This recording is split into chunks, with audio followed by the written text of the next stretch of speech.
ጠራከኝ? ስጠራሽ ቶሎ አትመጪም እንዴ? ማሬ ብለህ ማር ባዘነባ እንደበትክ አንቺ ማለት ጀምር። አበባ በሌለበት ማርኬት ይመጣል።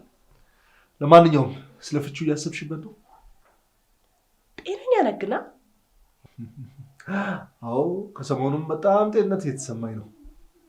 እሺ እስቲ አንድ ጥያቄ ልጠይቅ። ለምንድን ነው ያገባኸኝ? በቃ በስተት ነው። ማፈቅርሽ መስሎ የነበረ ስሜቴን ሳይሆን ግን አልወድሽም።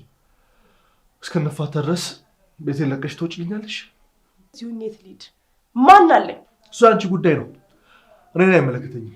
እኔ ፍቺ እፈልጋለሁ።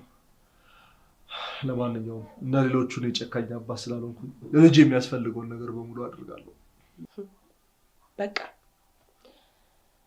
በቃ ይሄው ነው። በቃ ይሄው ነው።